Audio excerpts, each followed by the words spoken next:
We are live. Right, so people will start to join in soon. But I figured maybe we'll take a second to introduce ourselves quickly. Do you want to start, Brian, or do you want me to start? Oh, sure. I'll go first, Ramsey. Thank you. My Yeah, pleasure. Brian Geery. I'm a managing partner at Sales Envy. We're a software sales consultancy. We help salespeople turn good B demos into blockbusters. Basically, we help them improve their demo to close ratio. Nice. That's it in a nutshell. Okay. All right. Well, me in a nutshell, Ramsey Marjaba, sales engineer and founder of We the SEs. And I help SEs by providing a resource for SEs by SEs and all that beautiful stuff. All right, Ramsey, I'm going to make you say your last name slowly. Marjaba. Okay. Do you know have you heard of the word marhaba in Arabic? No. Okay. Well, marhaba in Arabic means hello. Okay. So it's instead of an H, just put a J, and voila, that's my name. Good. I finally heard it correctly. Nice. Welcome, Yeah. everyone. So in here in Canada, it's Marjaba, which works. Yeah. So we were here today to, well, one, because we have a demo challenge that we're working on. We wanted to be here to talk about the demo challenge and also answer any questions that might pop up. But you came up with the idea of that some few things that we should not say during a demo. Turns out there are some of those.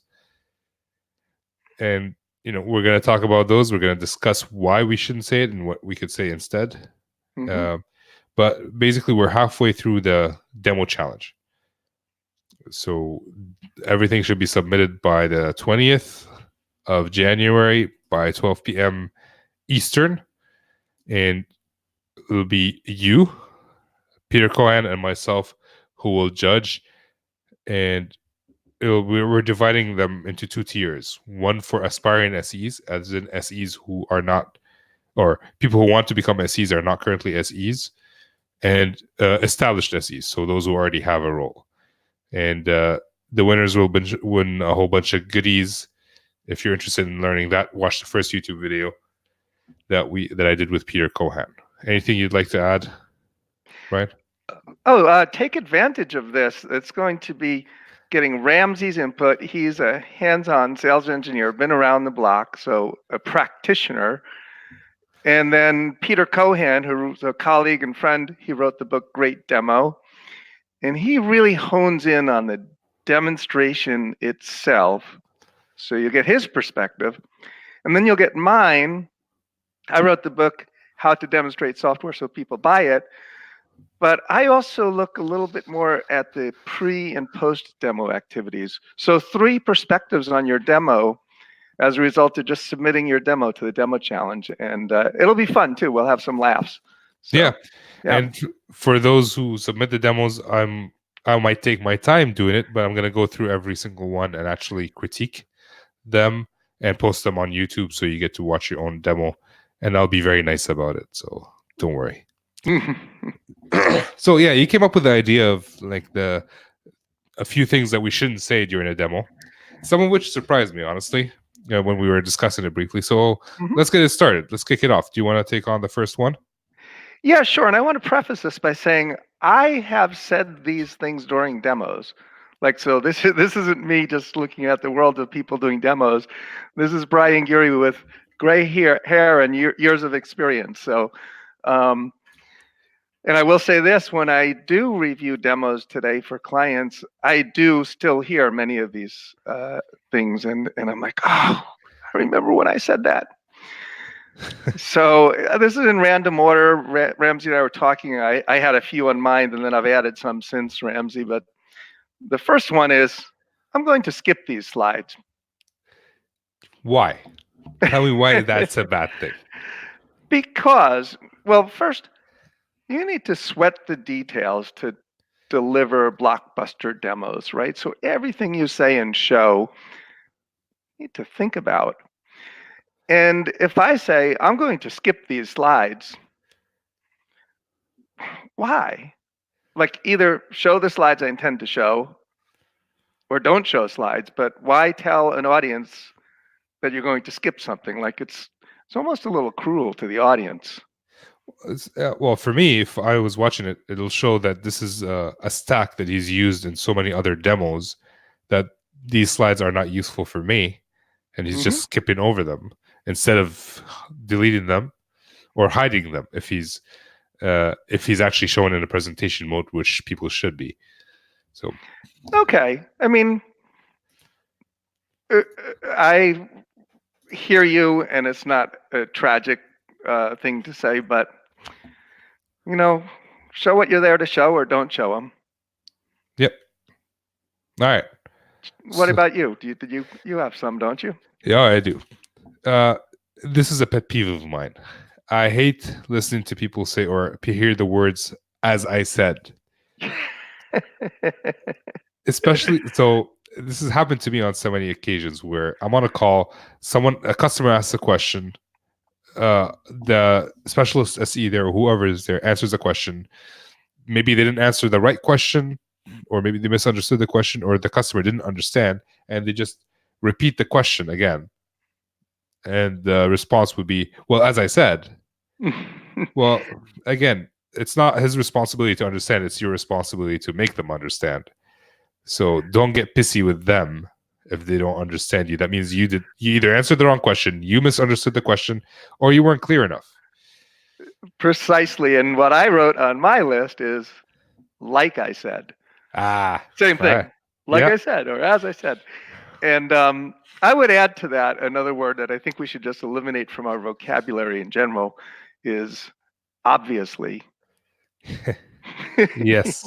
Whether it's a demo or in a regular conversation, when you say obviously, it's very easy to come out condescending. Yeah. So anyway, like I said, Ramsey. Yeah. How about this? How about this one? Do we have a hard stop at 8:30? Okay. Why is that? You either have a meeting scheduled or you don't. Why would you ever go overtime with an executive? And I will add to that, I often conclude meetings early, demos too. And you know what? I've never had someone complain when a meeting ends early. But you try going 2 minutes overtime with the busy executive, and they're looking at their watch.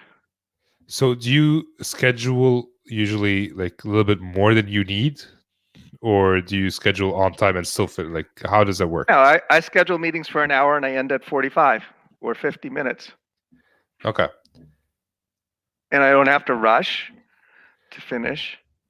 And the other thing, though, for demonstrations is just at the beginning, 2 basic checks: screen check, time check. Peter Cohen always talks about that. And it's not just, can you see my screen? That's nebulous.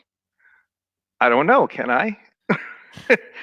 Is the screen you're looking at right now, does it have 2 dudes with headsets on? Oh, yes, that's us. Right. Be more specific, yeah. Right. And then the other check, though, is we're scheduled to go to 4 o'clock. Does anyone have to leave earlier? Okay. So always start that, because you know who often says they have to leave earlier? The executive. Yeah. What if they're asking questions that push the time? Mm-hmm. Oh, so you're just tracking the time all the way through. To me, if I'm getting to the 30-minute mark and we're in essence behind on the agenda, I build accordions into my agendas. Accordions go like this, right? Yeah. In, out. And I just miraculously always end on time, and people don't know that I use my accordion to tighten something up or lengthen it. But also have an agenda. So if I have an agenda and objective, so here's the opening: screen check, time check, James Bond opening. We'll get to that at a different time. But agenda, objective. So now we have agenda, objective. So if people go off track and they start getting into the, well, how does it do this and that? It's like, those are great questions. In order to make sure we accomplish our goal today, though, I'll get back to you post-demo on that, or swap things out. Hey, Ramsey, if we go down that path right now, which we can, that means I'm not going to show you the accounts payable module. Do you have a preference? Right. Give them the option. Yeah, so you're just managing the time. Okay. What else? We have a lot to cover. Yeah. Yeah. And you're not talking about this demo. You're talking this this YouTube session. You're talking about something you shouldn't say. Right. Yeah. We have a lot to cover. I'm already anxious. Yeah. Oh, are we going to get to it all? Yeah. Anyway, feel free to stop me at any time. All right, That's another one. I think you initially weren't sure why. Yeah. Yeah. And the reason is, in a good demonstration, it's interactive all the way through. There's no need for anyone to stop anyone because it's a quality demo and the conversation is interactive. So I've heard people say that, especially on remote demos, where they say, hey, I want this to be an interactive session, so please make sure to stop me whenever you have a question. I'm going to pause periodically, but if you have something and I don't want you to forget it, please make sure you ask it. Does that change your opinion of that sentence, or it's context dependent? It does. It does. And a lot of this is the art of the sale, right? And yeah. And will any of this cause you to win or lose the sale? Probably not. But it makes your overall demo experience better. So your approach, particularly and maybe it's crowd dependent, if you have a slightly larger audience, for example. So yeah, I'm not, bullish on that one. I just think it's kind of superfluous. Feel free to stop me at any time. Well, duh, I know that. Yeah. But if I'm just managing the conversation right, we're talking, we're having it's a conversation. Sales is a conversation. Yeah. So, yeah. Well, there is one thing I think might lose a deal is I don't know what that button does.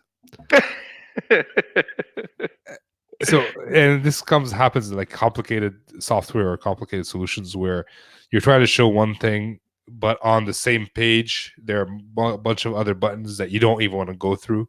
Yeah. And you miss one, and someone asks you about that one. Right. What is that name sounds interesting. What does it do? It's I have no idea. Caught. Yeah.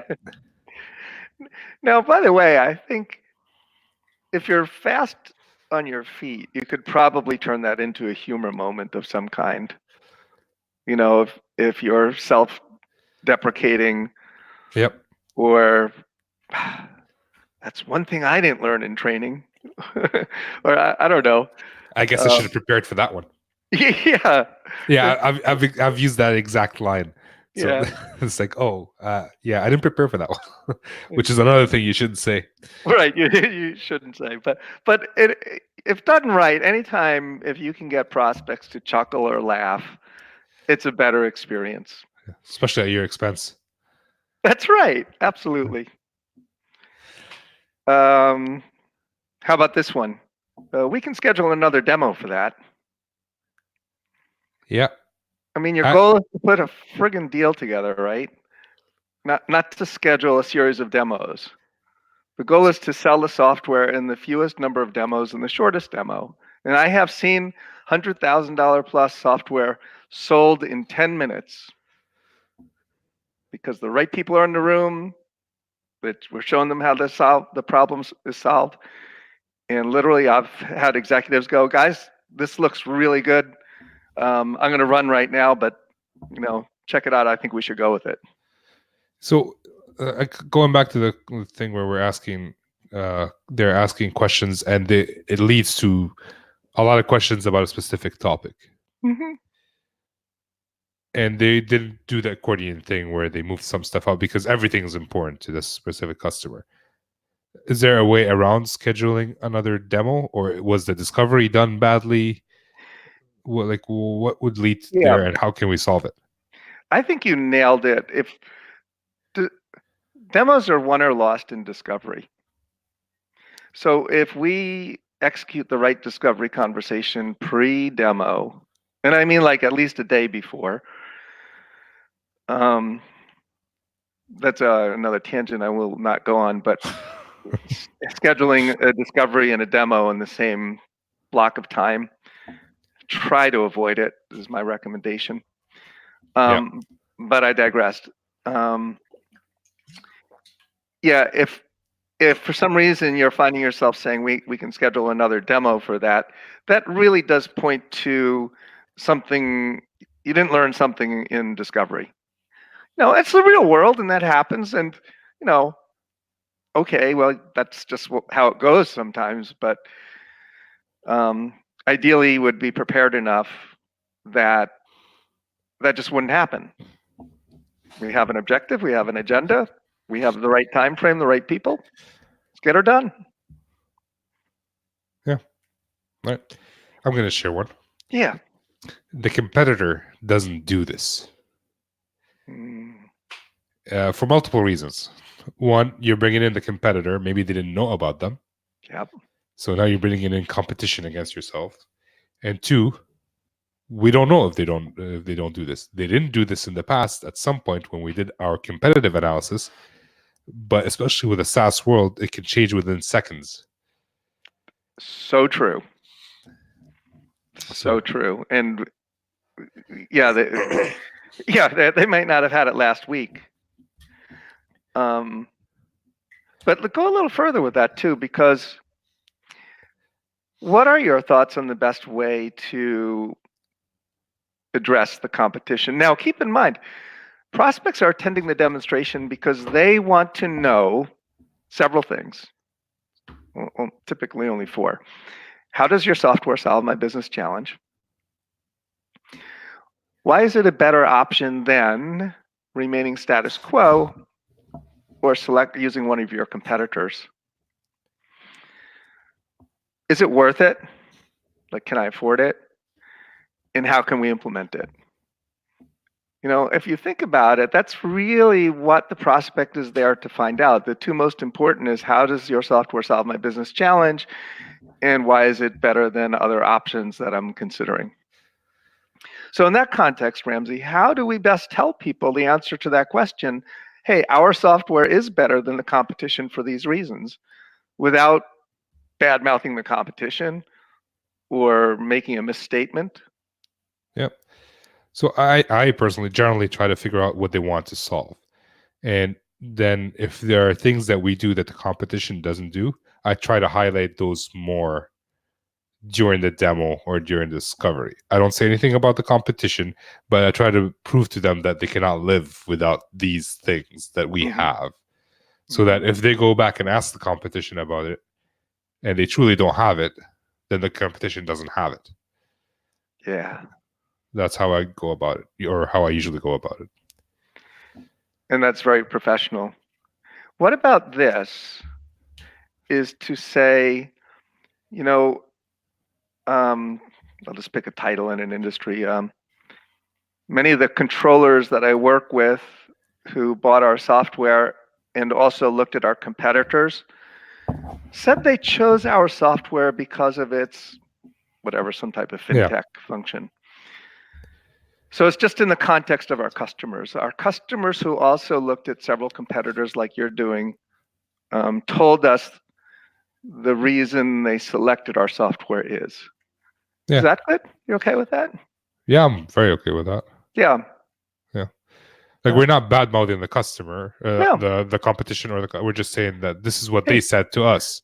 Yeah. Other smart executives like yourself, who also went out and looked around at the world of software, chose us, and they said, I chose you because. So I think that's another way to address the competition and be fairly direct and still keep it very professional. Do you feel like that's something more of a salesperson would say than a sales engineer? Probably. And if he doesn't say it, then you should say, then the SE should say it. That's part of pre-demo planning. Yeah. The AESE team has to function like a team, and that can only take place when they're really effective at pre-demo planning. Yeah. Is there Let's anything see. else? Do you have any? Yeah, I have another one. Are you familiar with fill in the blank? I'm not.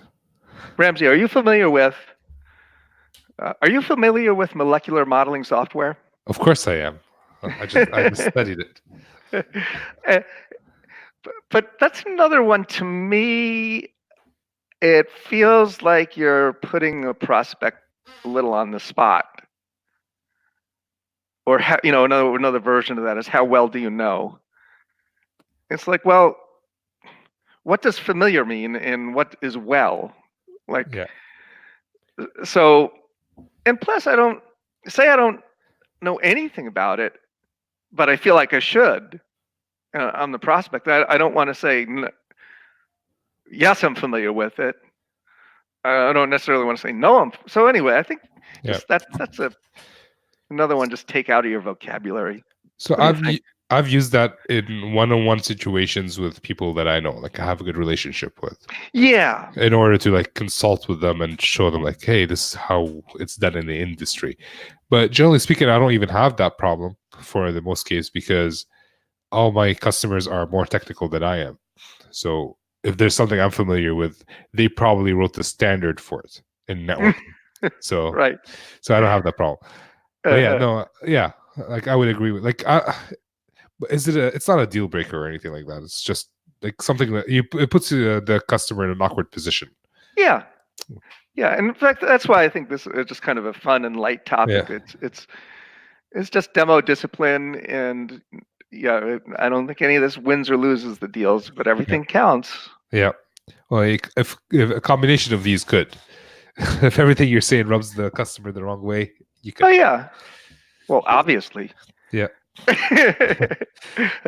So what's your objective for the demo? How's that for an open? What's your objective for the demo? That's only good if there was no discovery done and you're meeting them for the first time.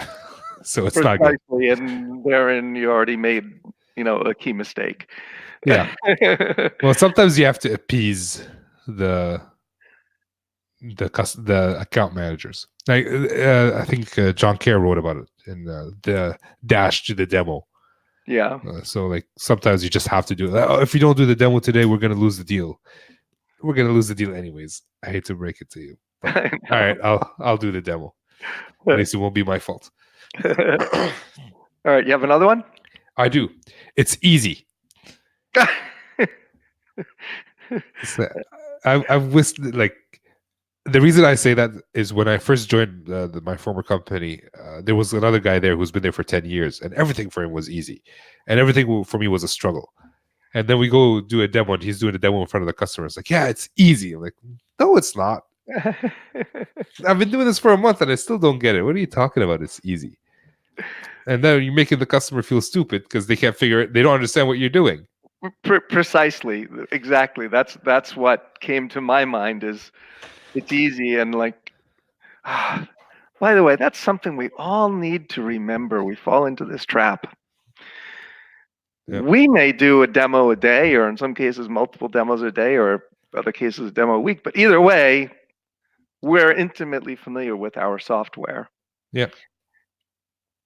We forget what it was like the first time we saw those screens. Yep. Then that's why, like to Peter Cohen's point, be deliberate with your mouse. The fewest number of clicks. He always says that, and boy, that's just rung true to me. Yep. But I add to that the fewest number of drop downs or screen flashes. The do it pathway. That's the other thing that Peter uses. So let's see. Hey, I got one more. All right. Well, this is the same as what's your objective for the demo. It's just more towards the end. What do you see as next steps? I've actually used that. Well, I didn't use it in that context. Mm-hmm.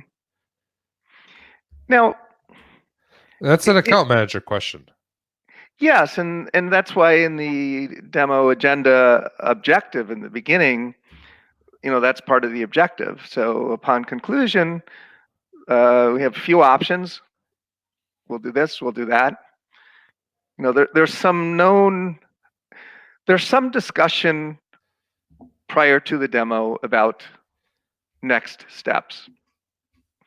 So then, you can ask the question at the end, but it's the finite thing. So we talked about next steps being, we could go ahead and go to a proof of concept, or we could potentially just skip that, start with a select group within the company, or whatever. Okay.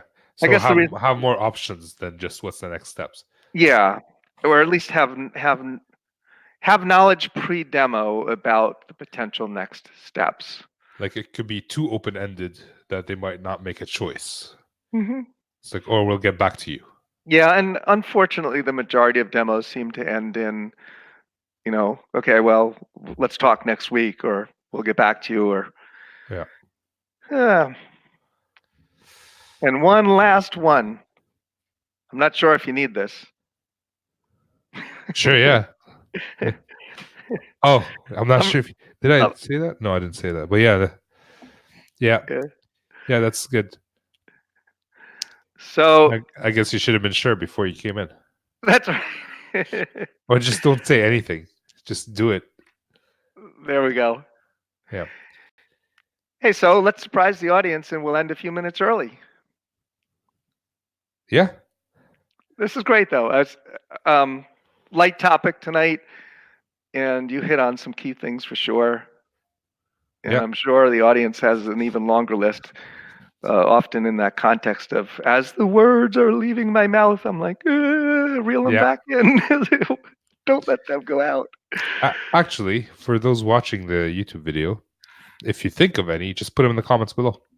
Love to hear about them.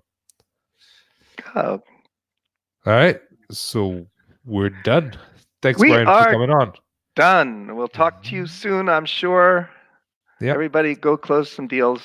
Take care, Ramsey. Bye. Take care.